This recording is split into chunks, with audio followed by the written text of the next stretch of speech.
hold on that. That's the treasurer's report. We'll hold that one back till later. Okay, I want to welcome you all today to the annual meeting of IAFSA, which usually takes place in June during Alumni Weekend. But of course, this year with COVID, everything has been changed around, postponed, redesigned, and we're so accustomed to meeting everyone in person that this is a big jump for us to use Zoom. I'm Mary Kenny Gliscombe, class of 1970 and IAFSA board president. And I want to welcome our members, our guests, and today's award honorees. And while this is our first annual meeting on Zoom, if you've been working at home or have children or grandchildren, you have probably Zoomed once or twice already. So we have been, like I said, working on Zoom with our board meeting regularly over the months, and hopefully worked out some of the bugs. And we've also decided to put our Coffee and Conversations program on Zoom. Our first topic was held recently with board member Kathy Herson, who's a public health nurse, talking about a comparison of the flu pandemic in 1918 versus the pandemic that we're experiencing today. And she will give a short talk about this at the end of the meeting today. So stick around, it's very interesting and very informative. Some pros and cons of working on Zoom is that we never know really what's going to happen. We do try to account for anything that could possibly happen.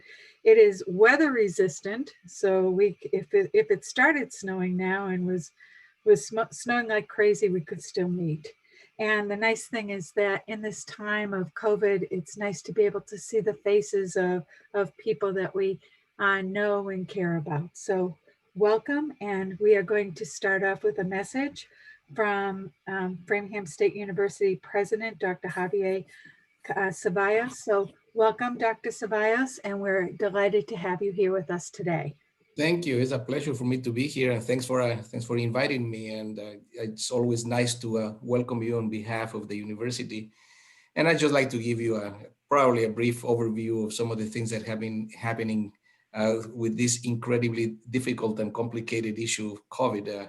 As you know, in March, during the spring break, we decided to expand the spring break by a week, and then we decided that we couldn't come back. So our faculty had to do an incredible amount of work in those 2 weeks, to actually be able to transform classes from in the classroom to the Zoom or other platforms, remote learning environments. It was not easy. It was not easy for the faculty. It was not easy for the students, but somehow they did it, and it worked. They completed the semester. The only thing, of course, that we couldn't do was have a commencement. And although some institutions have had virtual commencements, we wanted to wait and see if we could possibly have it next May in person for the class that graduated last year. And I'm still holding hope that with the vaccine, we will be able to have a commencement at some point, maybe this summer, for both classes, for the class of 19 and the class of 20. I mean, the class of 20 and 2021, I'm sorry, my years. During the summer, however, the faculty and the staff had more time to plan and anticipate how to prepare for that. It was clear that it was going to be very difficult to have most of the classes on campus. We had a number of, as you know, restrictions. So we put together a number of teams, planning teams and then continuity teams, to make sure that we could have some form of on-campus presence, as well as a lot of the courses being done online. So this semester, about 85% of our classes have been online. We have the residence halls with about a little under 40% of occupancy of the residence halls for that. So in total, we have about under 800 students that actually are on campus, living on campus, and about 1,200 students in total that take courses on at least one class in person on the campus. It's going to be very similar during the spring semester. So we anticipate more or less the same kind of environment. And it is kind of a strange feel to walk around the campus now with so few students. It's almost like being in finals week all the time. You remember finals week, as students finish classes, they start leaving and the campus is kind of empty. You see a handful of people walking around, but it's kind of that strange feel. Nevertheless, I have to say our students have been absolutely amazing in following the rules, and that shows in the actual testing results. We have been testing students every 2 weeks. Every student that has a class on campus has to be tested every 2 weeks. And our transmission rate, it's under 0.3%. The state transmission rate is 3+%. So it's an incredible successful story. We had number of weeks with 0 positive cases. We had at the very beginning a small cluster with 6 cases that tested positive. We did all the quarantining, isolation, tracing. And this during the Thanksgiving break, when students came back this week, we tested last Tuesday, we only had 3 students that tested positive. So that obviously we're testing, and we'll see what happens next Tuesday, but that actually shows that the students have been very responsible. I see them walking around wearing their masks and making sure that they keep distance, etc. So that is a success story. And I think that we have to be very proud of them, because not every institution has had the same results and the same numbers. So a lot of other institutions, including a couple of our sister schools, have had to go remote after Thanksgiving because of testing numbers. So I think that it speaks volumes about the commitment of our students to do that. On top of that, about 120 students stayed on campus during the Thanksgiving break. And we had asked students to stay if they wanted to, and we provide them with food, etc. But for students not to go home and stay on campus, it is a sacrifice. And having this number of students that stay shows that they do take seriously the possibility. They don't want to bring the possibility of bringing the virus to their families is not something that they want to do. So we are going to have some students staying on campus during the winter break as well. And to accommodate for the winter break, we also have made some changes to the calendar for the spring semester. We are starting a week later. So we typically start the day after Martin Luther King. We're going to start the week after, because that allows us to bring students to campus back, test, and if necessary, contact trace, quarantine, isolate, whatever is needed to do, so that we can start classes with students. So that extra week allows us that flexibility. And at the same time, we decided to cancel spring break, which of course is always a tough decision. So instead of a full week, we just have Friday off that week that used to be spring break. And that allows us to keep the calendar consistent, so that we don't have to change the dates for the end of the semester or for finals, etc. So we are just trading that week. And I was very, very surprised when the students actually, student representatives in the governance committees, because they had to go to the university governance, they voted in favor of canceling spring break. When the Gatepost interviewed a number of students, they were in favor of canceling spring break. And since then, I have received a number of comments from students thanking us for canceling spring break, because they realize that we're taking their health seriously. I have only had one student complaining about not having a spring break. Again, speaks volumes about our students, the care that they have about their families, the care they have about the institution, the care they have about their health. So it's going to be an interesting case. Obviously, the semester and summer and spring have been so different and so strange. We have tried to keep things going on campus through Zoom. And we have had lectures, we have had events, we have had activities through Zoom, but it's never the same as being in person and being together and being able to share and to participate. So that's a brief overview of what happened, what has happened. I'll be delighted to answer any questions that anyone may have. And if not, I'll just wish you a really wonderful reunion of annual meeting, or formal reunion meeting. Thank you so much. We really appreciate you being here. And if anyone has questions, please unmute yourself and you can ask. Okay, I guess we're all set. Thank you for being with us. We really appreciate that, and have a wonderful weekend. Thank you. You too. Okay. Bye-bye. Bye-bye. Okay, so we're going to get on with the business part of our meeting. And at this time, I would like to ask Kathy Herson, class of 1988, to give us a report on the Amelia Davis Fund at this time. Kathy? Good morning. The Amelia Davis Fund report has been serving alumni The Amelia Davis Fund has been serving the alumni for over 110 years. By virtue of the generous donors, the fund provides financial aid to countless alumni for healthcare, home heating, food, and other crucial living expenses. 6 alumni receive monthly stipends. Emergency food baskets are sent when needed to help to provide to assist alumni in enrolling in needed community social programs. Additionally, the Alumni Fund, the Amelia Davis Fund, supports an outreach program.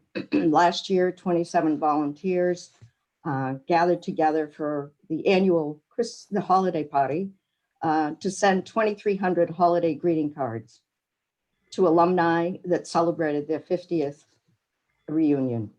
This December, we'll continue the tradition virtually, helping at home. 11 loyal volunteers, pen pals, continue to faithfully write monthly letters to 21 alumni who are in nursing homes or live alone and can benefit from friendly greetings. You can join the group of volunteers by emailing or signing up at the Alumni House.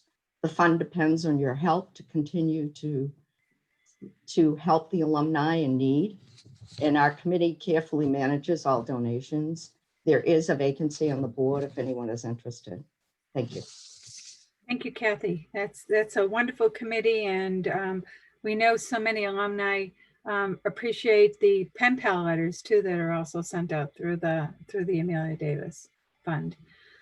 Next on our agenda is a report from Francesca Cerruti Harris, who is the acting chair of the Ellen Hyde Fund. So, Francesca.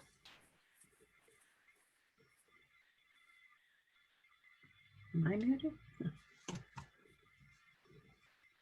Okay, well, Francesca has a couple of reports to do. Andy, is she unmuted?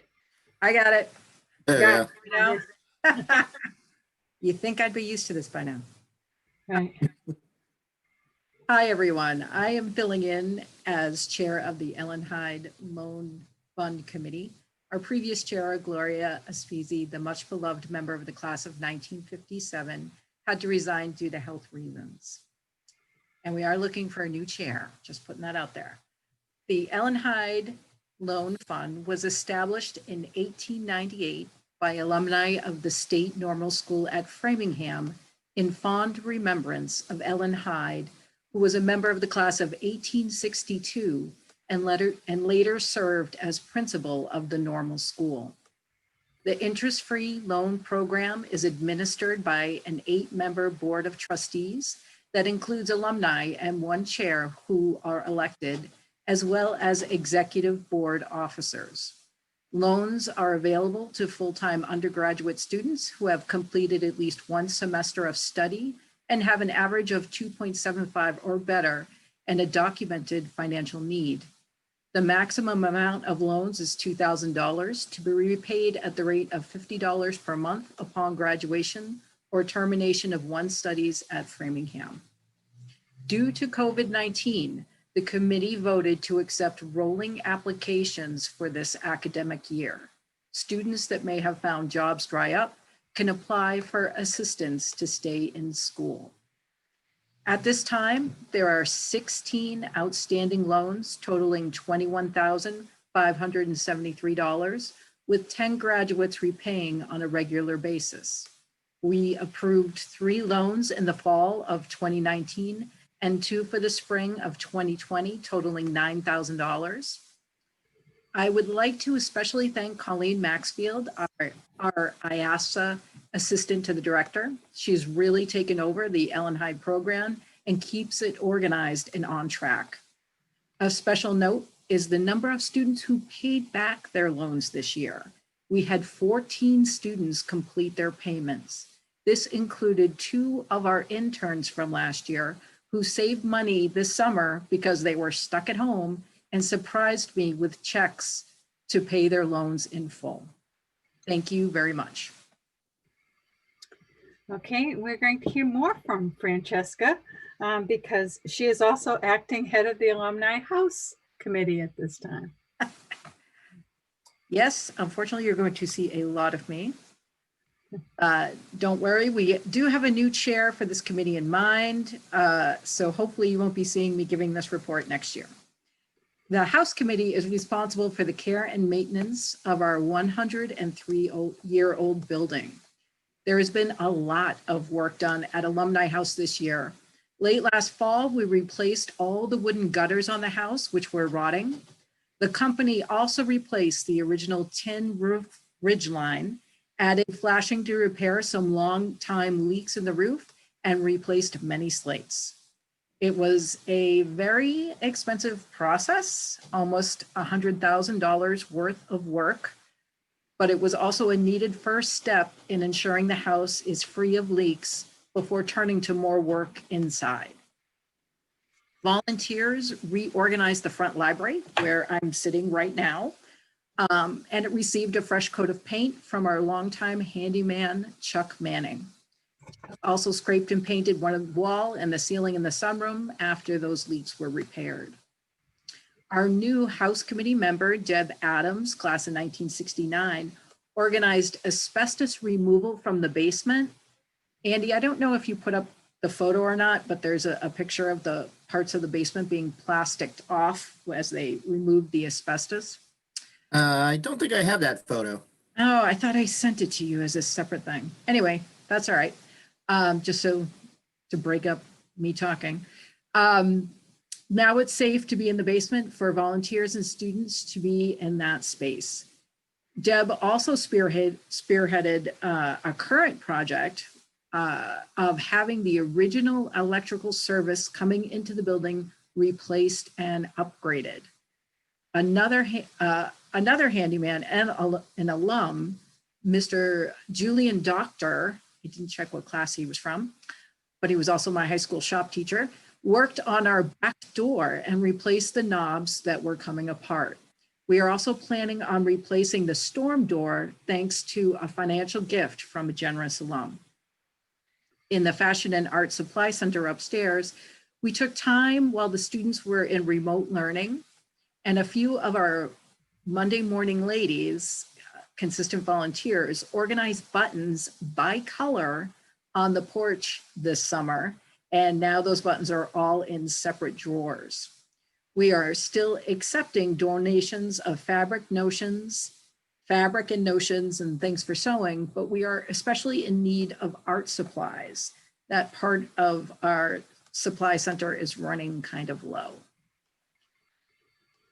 Outside the house, the garden on the hill and all the surrounding grounds were just beautiful this year. Thanks in part to Suzanne Hingham of Frog Hollow Landscapes, and she's also a member of the class of 1996. She designed the garden on the hill and is now our fine gardener for the entire property. We had our first bulb planting and fall cleanup day, and we had 6 people come out to plant bulbs that we hope to enjoy this spring. Going forward, we will continue to improve the electrical systems in the house and hope to have some much needed tree work done on the property. We also have an alum who donated a sign for the garden on the hill, which we plan to install this spring. It was a tough year as several deposits for rentals needed to be returned. And we also purchased new hand sanitizing stations, paper towel dispensers, and other COVID-related items in accordance with state regulations. Your donations to the House Fund and Friends of Alumni House are very much appreciated and have gone a long way to preserve our historic home. Thank you. Thank you, Francesca. And I think you can all see the slide now that shows the house under construction when we were putting up the new gutters, etc. All of these things cost a lot of money, and we really need your contributions because that's what we depend on to continue. But you'll notice that the slide that Francesca mentioned about the plastic for the asbestos removal is also up there, and that doorknob you can see really needed to be replaced. So we're delighted that we have been able to get these jobs done with your help. So thank you. Finally, Francesca is going to step into her own role, which is that of executive director, and give us a report on from that venue. Francesca? Thank you. Sorry, I go on and on, so bear with me on this. It has been an interesting year, and I thank you all for taking the time to log in from home. I really will try to keep this to just a few minutes. It's been surprisingly a very busy year. In this unprecedented time, we are taking pause from our normal activities and focusing on IAFSA as an organization. There is a need to define what we are now and what we hope to be going forward. One step that the executive board took this year was sponsoring me in mindful anti-racist training. With the United States as a nation looking at its history of race relations, we are also looking into our own practices. The governance committee is working on updating our board policies to ensure all alumni feel welcome.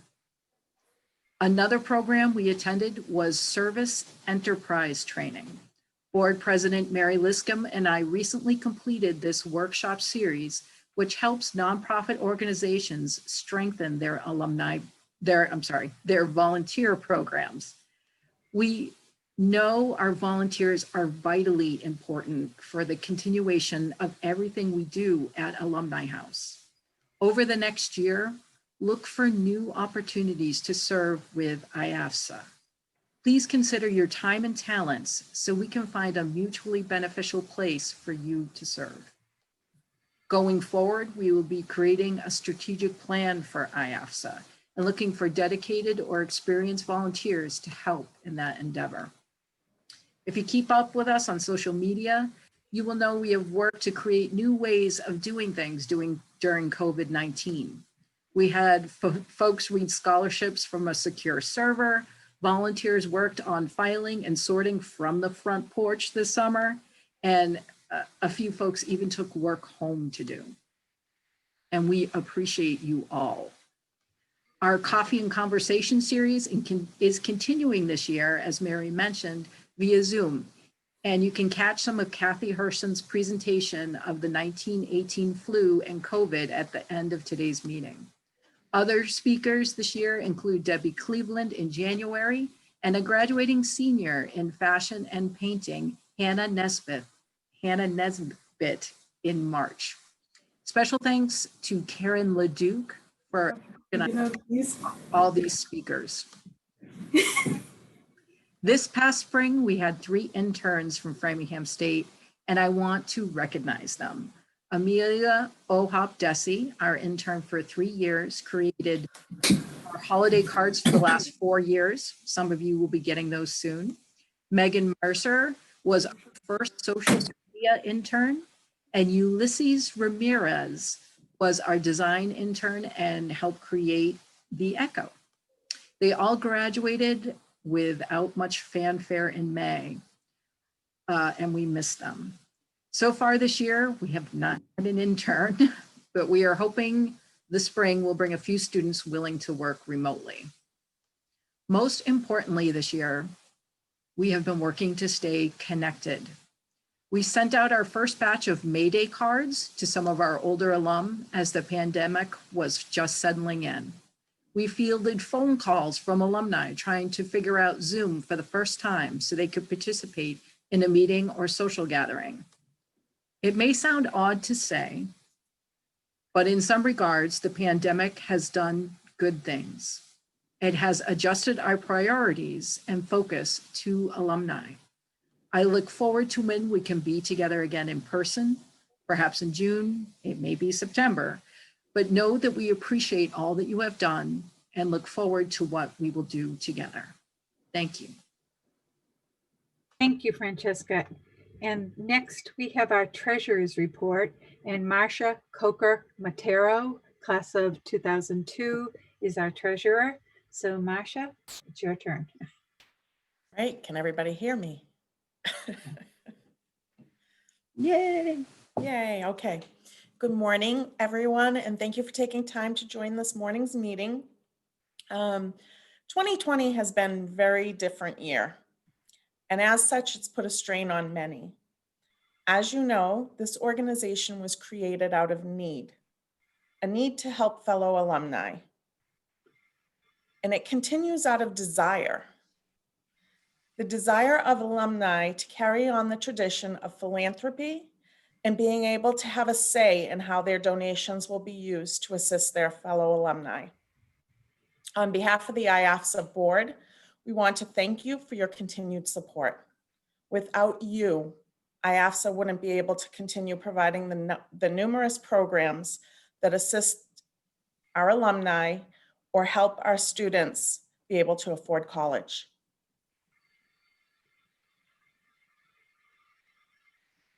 Now, since our annual meeting is normally held in June, which is the end of our fiscal year, I just want to point out that the giving numbers you're seeing on your screen are through April only. It looks a little crazy, but I'm going to tell you alumni giving was on par with the prior year. The main differences between 2019 and 2020 were that we received a large bequest in 2019.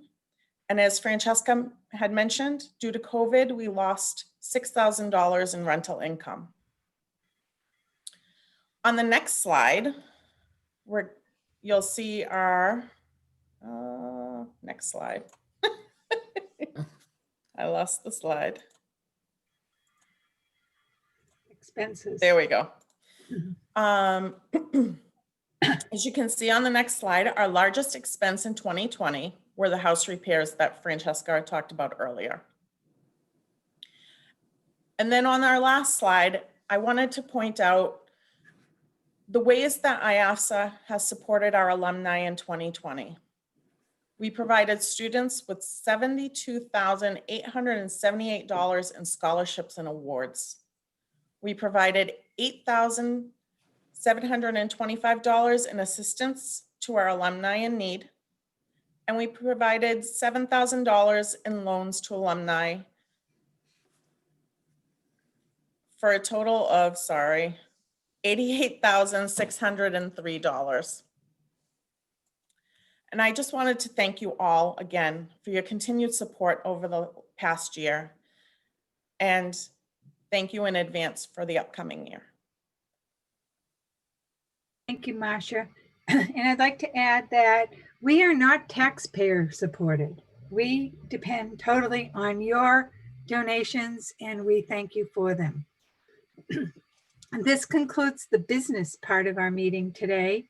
And at this time, I need a vote from the membership to accept the reports.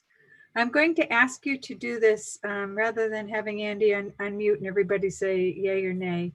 If you are, if you want to vote in favor of supporting the reports, please give a thumbs up with your hand. Okay, at this time. If you are not in favor, please give a thumbs down. Okay, and from what I can see, the motion, the acceptance of our reports is passed. Next, we will move on to the presentation of awards. And we have two wonderful awards today to give out.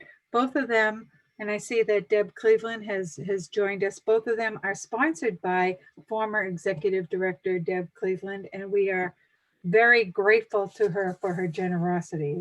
This is a wonderful thing. The first award we are presenting is the Touch the Future Award, which will be given to Kristin Moffat. I want to say that Deb had originated this award in honor of her dad, who was an educator, and I was very honored to be the first recipient of this award. So this year we honor Kristin Dorhety Moffat, class of '90, with the Touch the Future Award.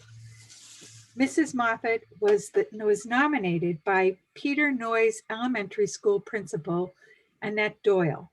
In her nomination letter, Ms. Doyle writes, "On behalf of our entire staff, I can assure you that we could not do our jobs as well as we do without the initiative, support, and wisdom of this outstanding educator." This is Mrs. Moffat's 17th year at Peter Noyes Elementary School in Sudbury. It is one of the great joys of her life to help the success of nearly 600 children each year. Kristin grew up in Brockton, Massachusetts, and graduated from Framingham State College with her Bachelor of Science degree in elementary education, and also the University of Virginia with her master's degree in educational leadership and policy studies. Prior to teaching in Sudbury, Mrs. Moffat taught 5th grade for 10 years, 5 in Richmond, Virginia, and 5 in Framingham at Hemingway Elementary School. It was an honor in 1989 when she was the first recipient of the Kristin McAuliffe Scholarship. And I want to take an aside to say, as former director of the McAuliffe Center, that we was so amazed with our McAuliffe scholars and what they have accomplished through the years. 31 years later, she is still in awe of the work Kristin did with her students and the world. She is humbled by this award. Kristin lives in Lunenburg with her husband, David, who is of the class of Framingham State, class of 2003, and her 2 children, Molly, age 15, and Cole, age 13. Congratulations, Kristin, for all you do. We welcome you as the newest recipient of IAFSA's prestigious Touch the Future Award. So Kristin, we are going to turn the mic over to you so that you can say a few words. Thank you. Thank you so much, Mary. Thank you so much to the association. I am honored to share this award with all the educators that have come before me, and I know all the wonderful educators that will come after me. I have a few slides to share. I'm just going to wait for Andrew. Thank you for that lovely picture right outside my wonderful Peter Noyes. So I'm going to just give you tell you a little bit about my kind of the times leading up to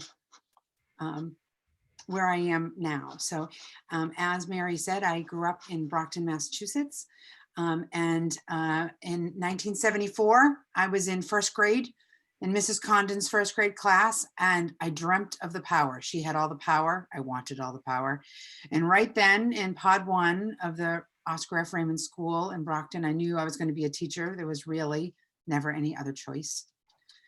In January of my senior year at Cardinal Spellman High School in Brockton, New England was abuzz about Kristin McAuliffe, a New Hampshire teacher who was going to touch the heavens. And we watched in horror as she and the 6 other astronauts perished before our eyes, live in classrooms across the country. Little did I know that she would have a bigger impact on me than just that moment in time. Fast forward my 4 years at FSC, I'm not really sure I'm ever going to be able to call it FSU, were life-changing. I developed and honed my love of education. I learned that being a leader didn't mean standing in front of others, but behind and gently supporting and guiding. As you already know, I had come to learn that Krista had gone to school at FSC, and in my senior year, the college named that scholarship after her, and I was so proud to be the first recipient. Then on to Charlottesville, where UVA was the opposite in almost every way to Framingham. It took me a long time to get used to taking a bus to school, bus to class, huge campuses. The entire town revolved around the university. It was quite a different experience. But on the first day of class, the cover of the student newspaper had an article entitled "A Sea of Number Ones." Essentially, it said, look around, you are all the number ones where you came from, so get over yourself. Good advice anywhere. My master's degree and a start to my doctoral thesis underway. I began my teaching career there. 5 solid years in an inner city taught me more than all the previous years combined. During this time, my mom referred to it as the time I ran away from home. And I knew if I wanted to start a family, I really needed to be home. So in a wonderful twist of fate, I became a 5th grade teacher in Framingham, back in Framingham and home again, and spent the next 5 years as a 5th grade teacher at the wonderful Hemingway Elementary School in Framingham. And all of that brings me to the now. For the last 18 years, I've been lucky enough to support 100 teachers here in Sudbury. It for certain is not the career I began all those years ago. So much has changed in the profession, but one thing remains constant: the students. The students who I saw on the first day of teaching in 1992 in Richmond are the same that who I was in Mrs. Condon's class in 1974, are the same as the class of 2033 who laced up their sneakers this year at Peter Noyce. It certainly looks different. Chalk was replaced with dry erase markers, which was replaced with floppy disks, and now is replaced with keyboards and cameras. But the excitement, the nervousness, and the wonder remain. Students are inherently students. They wonder, they inquire, they make mistakes, they fall down, they get up. Being an educator is much the same. The current situation, of course, tests our resolve more than ever. Some days it feels a little like putting a square peg in a round hole. The empathy and the real-time experiences are not quite the same. The worry and the struggle to reach children literally where they are is exponentially multiplied. But you know what? We're doing it. They're doing it. As I walk around my building and I sit in on lessons, I marvel at how teachers are teachers. They're hamming it up for a document camera. They're sending email to congratulate a child on taking a risk. They're sending little love notes in remote pickup boxes. They are wearing silly hats. They are sharing their homes. They are teaching. If there's one picture that encapsulates my career, I sure hope it's this one. In 2018, I chaired a kindness campaign that tasked all staff and students to perform random acts of kindness. Each grade level was assigned a color and given dots to signify when they had experienced kindness. By June of that year, we had purchased grade level t-shirts. I found a wonderful parent to get up on our roof, and we took this picture on the last day of school. I hope that my work as an educator and a teacher and leader will always be remembered this way, with kindness and fun. Thank you so much for the association, for this honor. I am so honored and humbled. And as always, I remain a student of Framingham State College, Framingham State University, Framingham Normal School. Thank you. Thank you, Kristin. You are certainly the best choice for this award, and we appreciate your taking the time to share your career with us, which has been fabulous. So thank you so much. Our second award is a brand new award, and I'm going to have Francesca tell you a little bit about this award before we present it to the recipient who does not know that they are receiving this award. So that should be interesting. So Francesca.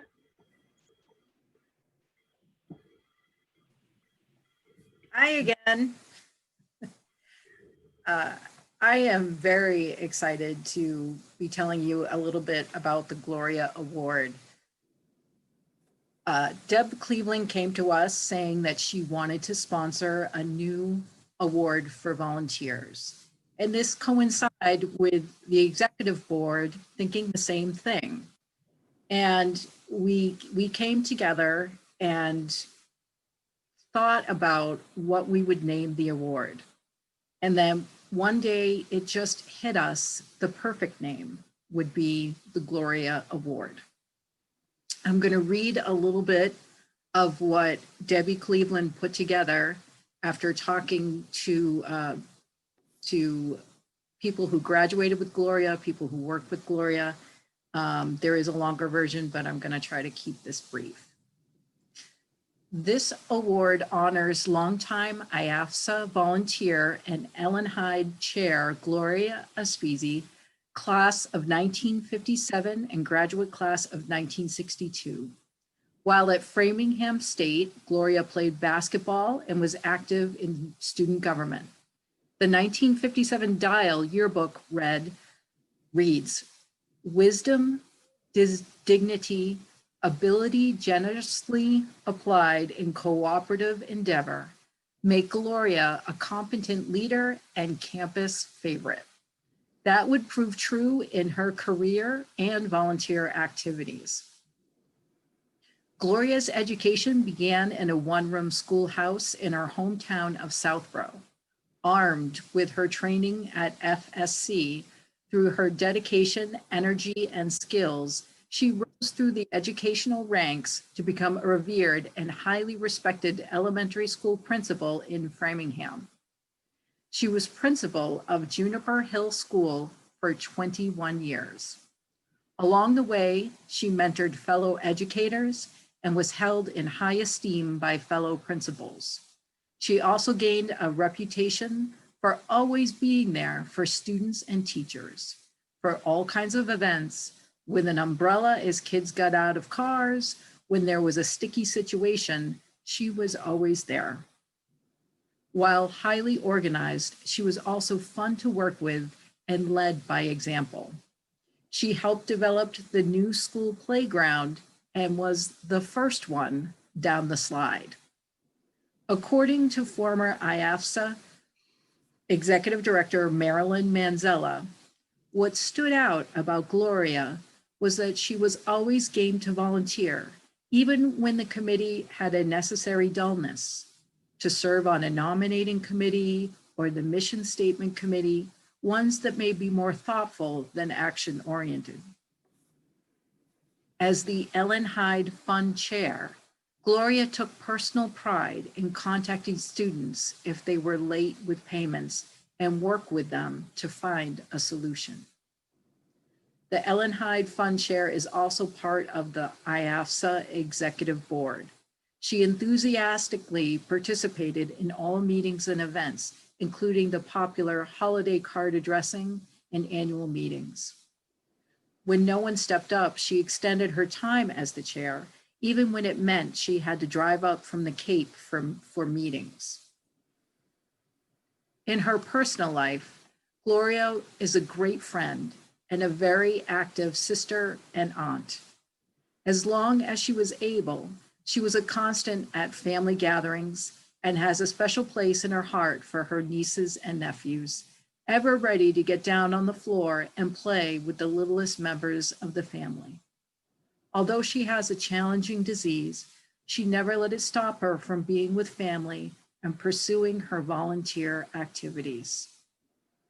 The purpose of this award is to honor and acknowledge alumni like Gloria, who have given of themselves to their families, community, and especially to the IAFSA over time, quietly and in various roles without seeking praise, but by being part of the backbone which has enabled IAFSA and Alumni House to continue to serve alumni and the FSU community. Thank you. Thank you, Francesca. We're delighted to give out this first award, and I am deeply honored to be able to share the name of the recipient who is getting the first award. So I want to tell you a little bit about Susan Duponte Conway, class of 1970 and graduate class of 1976. I can see the expression on her face right now. So Susan was elected to the Framingham State College class of 1970 secretary position 50 years ago, and she has diligently maintained that job since then. She helped to plan reunions, kept in close contact with the alumni associations, and maintained records of all class meetings. Susan often provided information about classmates for the Echo. Along with her husband, Michael, class of 1970 also, she was instrumental in setting up the class of 1970 Facebook page, where she has kept the group informed of significant events and encouraged classmates to share. And she has been heavily involved in the planning of the 50th class reunion for the class of 1970, which we hope will be held in 2021, because we could not have it during COVID times here. Upon graduation in 1970 with a teaching degree, Susan was hired by the Holliston schools to teach 4th grade. Susan spent her whole teaching career there. Because of a shortage of classrooms, Susan and several other 4th grade teachers were placed at the new Holliston High School. She had several interesting stories about how they sheltered their students from the older high school students and enjoyed the time she spent there. Susan has a stellar reputation and was one of those teachers everyone wanted for their child. She received her MED and with a concentration in reading and language arts in 1976. This was reflected in that reading was paramount in her classroom. She read chapter books aloud daily, and there were former students who have written to her of their fond memories and their own love of reading now. She has a sense of fun, and she wove that into her lessons, and her own passion for books was definitely transferred to her students. And I can tell you, as a middle school teacher in that same system, I often got students who were in Susan's class afterwards, and they always spoke very highly of her, which made me feel really proud because she's a classmate. So Susan also is involved in the Alumni Association, and she was co-chair of the Ways and Means Committee, and I've heard her and Tricia Hauser talk about their lugging boxes of things up to self with commemorative china during alumni weekend up to the top of the hill. And, you know, we all know what it is to go up the top of the hill, but imagine lugging all of these things. She oversaw the selling of alumni chairs and customized Framingham State College clocks through mail order. And this was a fundraising event.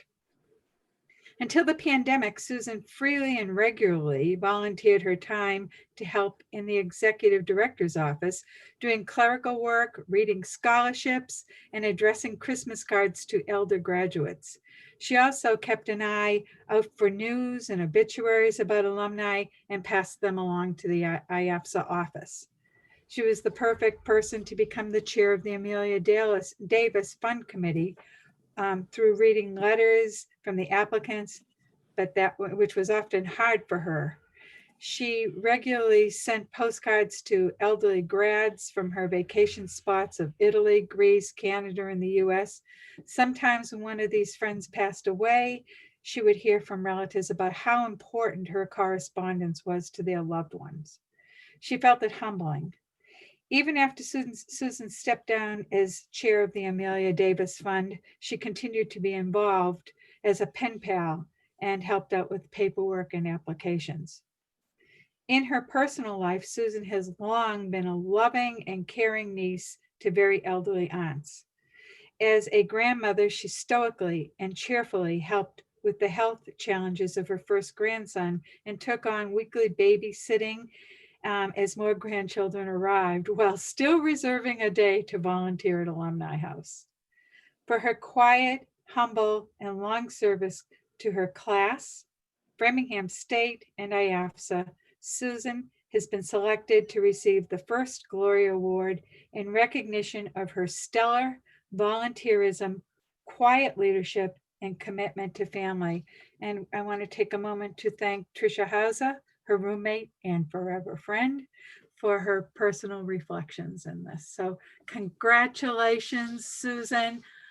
We are delighted to have you receive this award, which I believe Michael has to give to you at this time.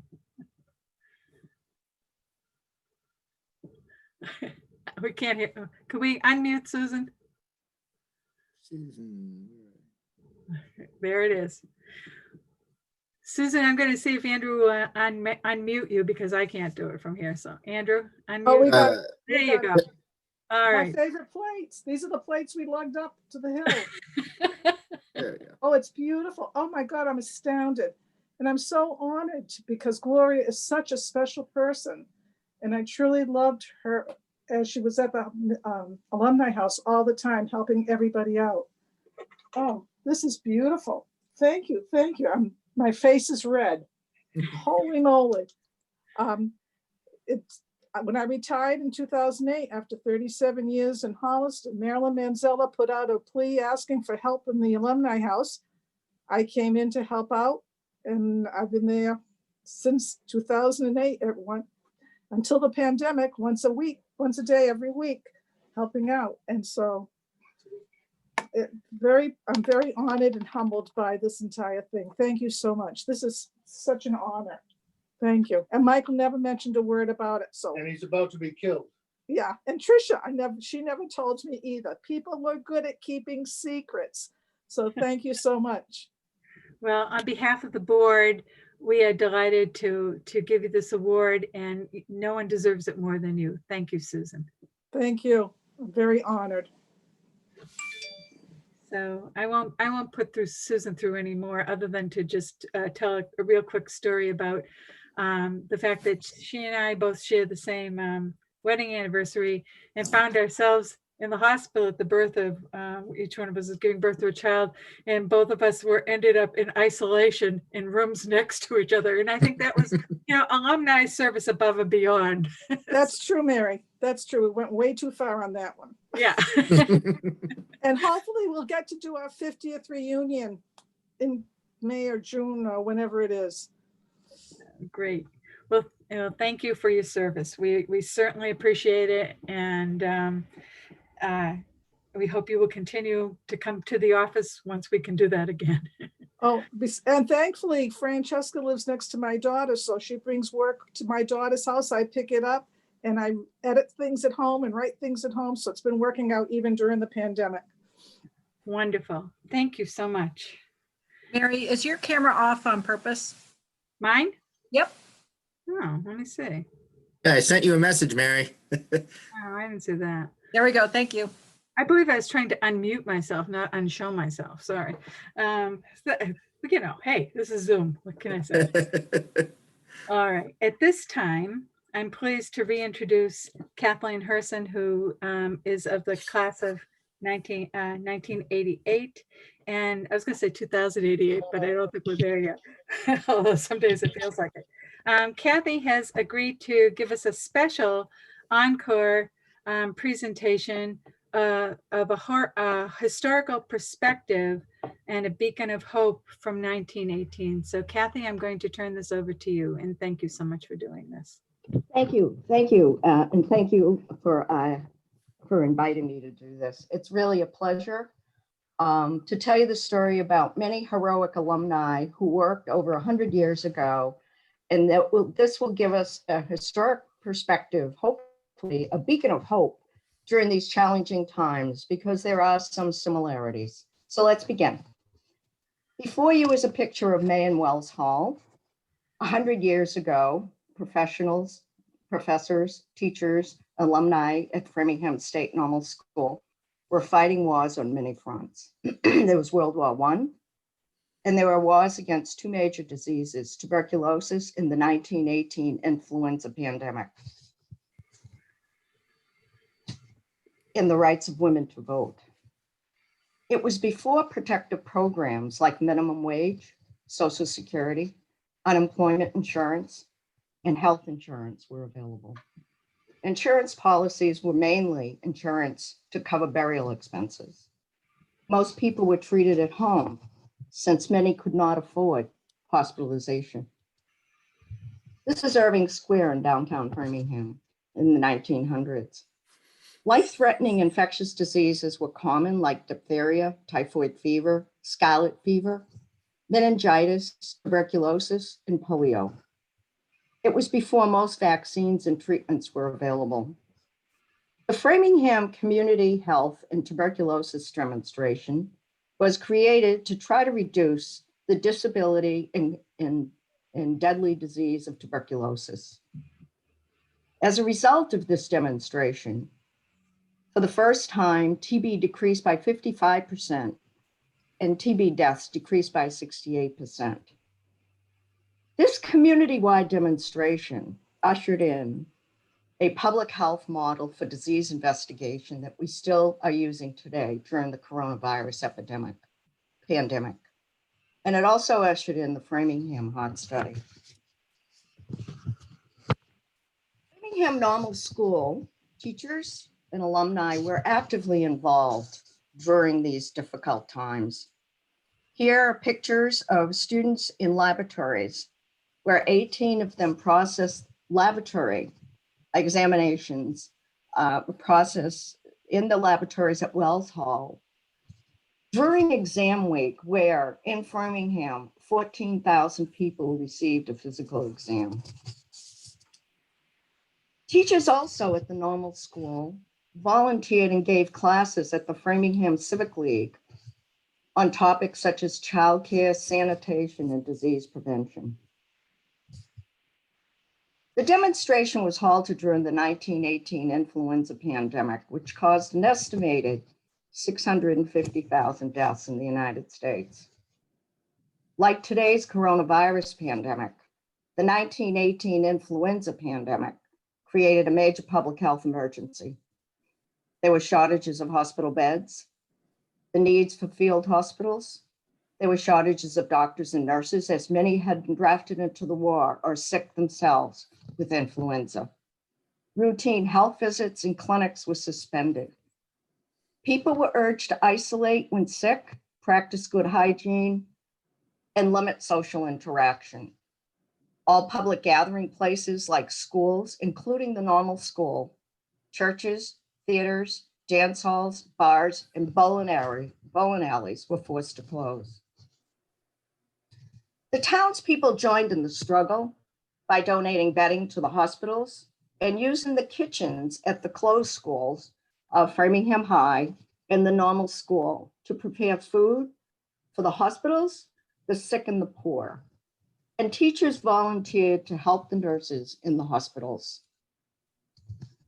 In the 19th century, Framingham Normal School graduates became teachers, principals, professors, doctors, lawyers, poets, and writers. The Normal School women participated in the suffrage movement and temperance movements, and in many significant educational and social reforms of the time that we're benefiting from today.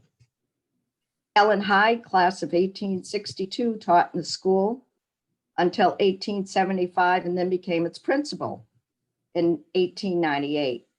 She was an inspiring teacher and builder of character in her pupils. She established the Ellen Hyde Fund, and in 1898, to help students she saw struggling to pay their way.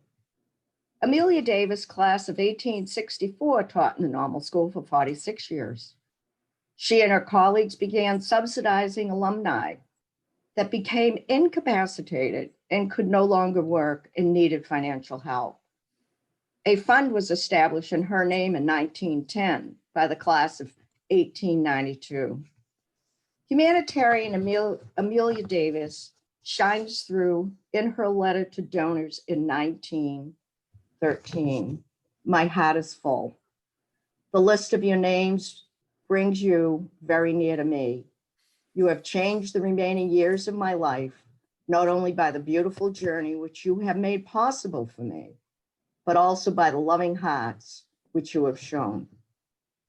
Olivia Davidson, class of 1881, was a nurse educator and co-founder with her husband, Booker T. Washington, of the Tuskegee Institute in Alabama. In 1886, she delivered a speech to the Alabama State Teachers Association on the subject, "How shall we make the women of our race stronger?" where she asserted that African-American girls were the hope of the future and that the road to the collective improvement of African Americans depended on the development of its daughters. Thank you.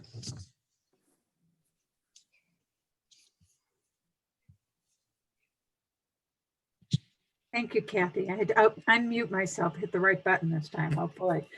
We really appreciate the research that you've done, and Kathy's entire speech includes all the references that tell the inclusion of Framingham State former students and faculty in a number of different epidemics and townwide care of Framingham residents. So we have been involved for a very long time, and I appreciate your sharing that with us.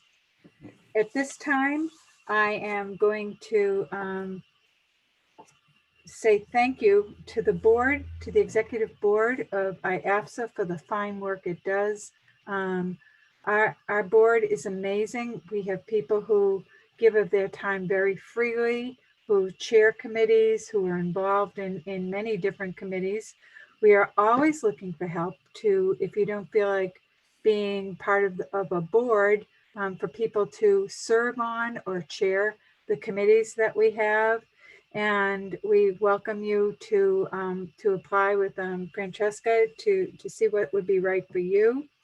And I want to thank particularly Francesca and Colleen for the fine work that they do. I mean, we only have 2 staff people who run the whole program here, and they do a yeoman's job. And I would be remiss if I did not thank Deb Cleveland for her donations to the awards and for doing the research on people and helping us today with our presentations. So thank you all. Our next annual meeting will be in June. Hopefully we can do it in person. If not, we will see you on Zoom. Zoom will remain open for the next half hour for anyone who would like to stay on and talk to friends and classmates. So we will leave it open for you. And other than that, I'm going to say I am going to adjourn this meeting, and thank you all for being here today. Okay, Andrew, anything else you want to say? I'm all set. Hope you guys enjoyed it. Very informative. Thank you, everyone, for staying on. I don't know if members of Gloria's family are still on the Zoom. They may have jumped off. I'm not actually seeing them, but they were present today, and thankful for this award. And we did get some nice messages from people when I put out about the award, including Susanna Bernard, who I think is on the call today, wrote a nice little thing. Hi, Susanna, about her memory of Gloria, which was very lovely. Thank you for that. So my memory of Gloria is sitting out on the front porch of Alumni House. I hadn't been hired for this job yet, and she and I were signing folks in for a meeting. And we were just having a great time out there talking about all the people in common in Framingham that we know. I've been at other meetings and people will chime in memories of Gloria just because their kids went to Juniper Hill. You know, she just knew a lot of people in Framingham. So it was just really nice to be able to name this award for her. May I say something? I knew Gloria. I'm Susanna Bernard. I knew Gloria professionally and personally. Gloria was the school principal, as Francesca mentioned, of the Juniper Hill School. And I worked as a teacher and also as a guidance counselor there. And it was just such a wonderful experience. I saw such professionalism, sensitivity, love for everyone, incredible sacrifice for everyone. It was really an example to all of us. And to me, it was just incredible because I could do my job because of her. She allowed a lot of flexibility in how to work with students, with parents, how to help, how to teach. Amazing. I just wanted to say that. So it's wonderful. Thank you. Thank you. That's great. Anyone else? You can unmute yourselves and talk, or Andrew can unmute everyone, I think, at this point. Let's see.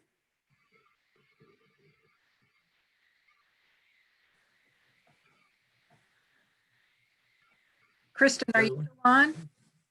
Oh, Chris, can you just say what you were saying about your time knowing Gloria? Sure. It's it's such a small little world in education, and when I was at Framingham and did my student teaching, I did it at the Juniper Hill School, and Gloria was the principal. And I remember the first day, she said to me, "I love having students from Framingham State College because I went to Framingham State College," and she was I remember a large presence in the Juniper Hill School. Everywhere she went, she never went anywhere fast because everybody wanted to talk to her as she walked around. And she was kind and always had a kind word. And I enjoyed my time at Juniper and learned a great deal. But it's last night when we were practicing, I didn't realize the connection. And so it was especially touching. I just wanted to add something else, that I'm so glad that IAFSA had this kind of meeting, and especially recognizing so many of you who have done and who are doing an amazing job. I see you, and I am very, very thankful for how you actually now reach students and our future teachers and everyone. So thank you. Thanks so much. Thank you very much for that, those kind words. We appreciate it. I see Mary Lou on. Do you want to add anything? Who are you asking? I was asking Mary Lou. She's muted right now. You're muted. Do you want to unmute? Well, listen up, there- better. Yeah. Now we got you. No, I met Gloria when we both started at Framingham. We had a long, long friendship since then. How they did that. Yeah, we traveled together, we taught together, we, did a lot of things together, and even included our families in some of the things that we did. So she's been a true friend all the years I've known her. Thank you for sharing that. I think Framingham State has inspired a lot of long-term and wonderful friendships for many of us. Yeah. Great. So these little gatherings are interesting to do because I think it's probably easier if we have a moderator. And but I hope that some of you will feel free to share some of your remembrances about your time at Framingham with each other also. So feel free.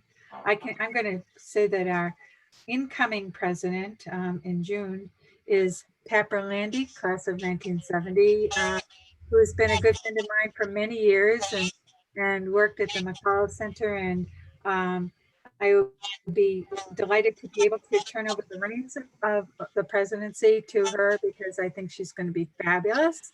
So stay tuned and see what kind of fun she has planned. She always tells me meetings are very great, and then she's finally realized these are business meetings. But so I just want to make them exciting. So Pat, thank you for stepping into the role. Also. Keeping the class of 1970 going.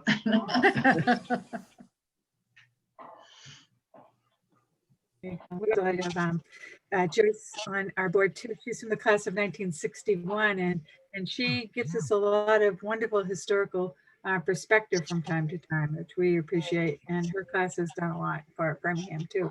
So we're hoping that we will attract more and more people to get involved. The development office, being a state organization, is limited into how they can include volunteers, but we are not. We are very unlimited, and we would love to have as many of you get involved as possible. So please contact Francesca if you're interested. I have to keep giving advertisements, right? So Mary, can I give my praise to the class of 70? Joyce? Sure. Sure, why not? I started with your class when you were a freshman as a organic chemistry teacher. And you are the most talented class that I taught in my 40-year teaching career. I thought you were truly an outstanding class. Thank you. Thank you. I appreciate that. I'm going to say thank you on behalf of my entire class who are definitely very talented and giving people. And you'll see us involved with a lot of this, but we're not getting any younger either. And we really want to be able to support younger people getting involved in this organization. So thank you, Joyce. That's very kind of you. I know you are looking forward to our joint reunion. Our 60-year reunion. Your 60-year reunion, and finally our 50th reunion in June. And hopefully some of the students that you had at Framingham State will be present at that reunion. I really want to see you interact with them. I think that'll be fun. This is Pauline Drew. I would like to say hello to my classmates, class of 61, Joyce Morrissey and Joe Murtaugh, who I see attending the meeting today. And I know I am writing some Christmas cards to those members of the class of 70. I haven't looked at the whole list yet, but I'll see who I'm sending cards to, and I hope I do send it to the people that were mentioned today. Hope everyone has a happy holiday. Thank you so much for that. Yeah. That's great. It's wonderful to see you. Yep, Cleveland. I've never heard you be so quiet. Hello. Are you in Maine? It's not my day. It's Kristin and Susan's day. That's right. But thanks to you. And are you in Maine or are you home? We're home. Yeah, we came home last night. Thank goodness. Light traffic and the weather was clear. Yeah. All good. Good. Wonderful to see you. Thank you. Same here. Wonderful to see everybody.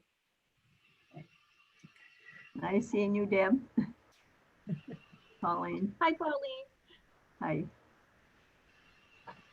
And I saw Marilyn there too. I haven't seen Marilyn for a while. Yes, yeah. I think she jumped off Oh, all right. before she could say hello. Yeah. I She saw must her. be a busy lady. Anna?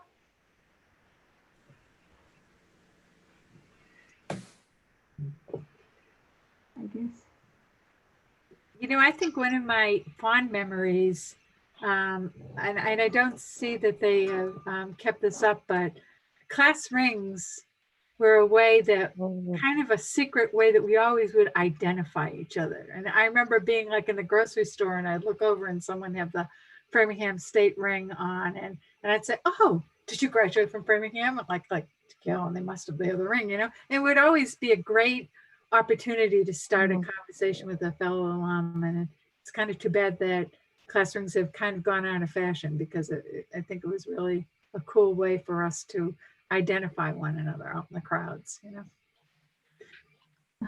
Very true. I know where mine is, but I don't think it fits me anymore. I think I'm going to take it to the jeweler and make it fit now that I'm thinking of it.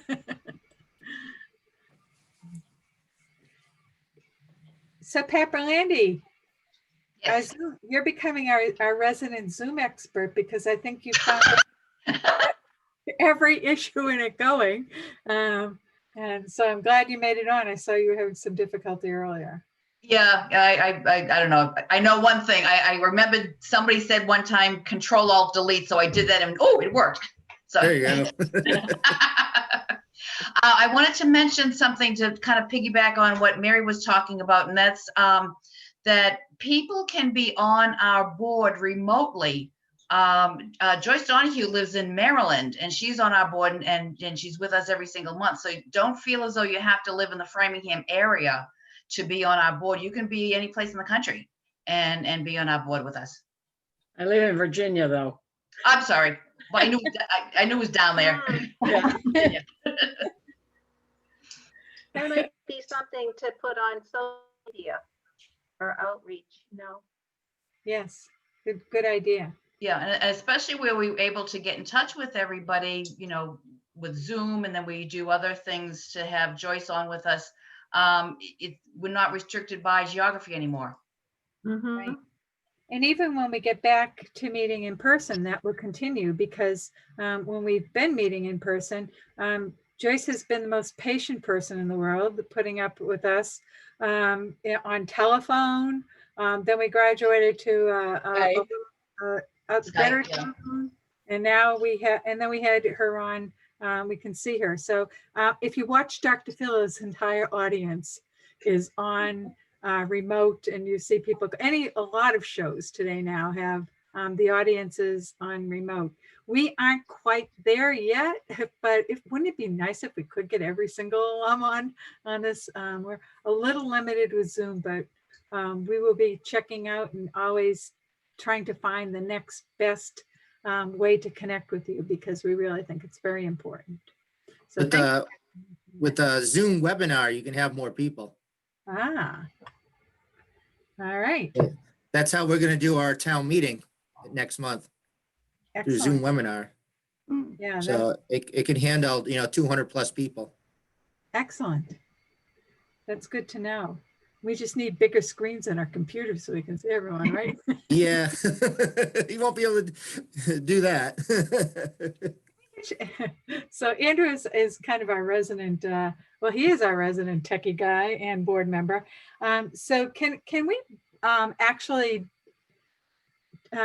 project Zoom into big screen televisions? Do you know?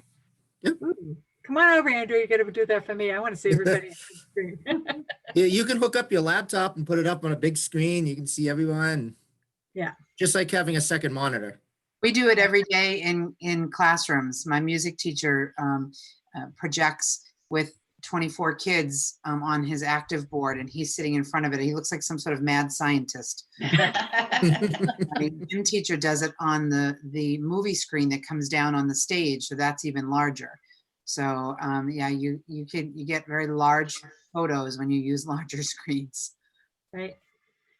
That's wonderful to know. I think the schools now are really, they've always been involved in technology, but now they're being forced to really take the lead in it. So it's a wonderful thing for all the students and to be able to engage. And I know, Kristin, you were talking to kindergartners, and my next door neighbor is a kindergarten teacher at a different school, and she's been sharing some of the same stories that you said about their bringing their pets to the meetings. Oh, yes. Or little brothers and sisters, or them, suddenly the little Lego people are out and they're playing and you have to bring them back. The first week of school, one of the kindergartners got right up close and said, "How did everybody get in Mrs. Chen's house?" Everybody's in their own house. So yeah, 5-year-olds are fun. We do preschool actually remotely as well. 3-year-olds are really fun. Oh, I bet. on a Zoom. So yeah, if anything, it has taught us very quickly how to be much more technologically savvy, but also for the students, how to multitask. So in ways that we, have taken years before, but now a child can split a screen, throw up a Google presentation and be, paying attention all at the same time. It's really great for that, in that respect. Yeah, it is. Well, we have to reach our children any way that we possibly can, and reach each other any way that we can too. So, I mean, I really enjoy our annual meeting and seeing alumni come through the doors of Alumni House and be able to talk to people face to face. But this is the reality right now, and I think we're very fortunate that we had so many attendees today to come into this. This has been wonderful. So. Thank you, everybody. I have to run. I appreciate everything, and I'm so grateful for your time. Thank you. Well, we expect you from you. This is like an initiation. I understand. Step one. I think now the group of Touch the Future teachers is getting to be large enough that we need to kind of form our own subgroup and get together that way. So I don't think I said it when we were talking before, but Deb started this to give awards to people who are teachers of teachers, and that's as rewarding as teaching the kids. I know when I was at McAuliffe, that was one thing that I was like, the first teacher workshop I had to give, I thought, what do I have to say? These people have all been, some of these people have been teaching longer than I was at the time. And, but teaching teachers is like very fulfilling and very rewarding. And so thank you for that award, Deb. We appreciate it. Everybody stay safe. It's pouring. To everybody, you're so outstanding.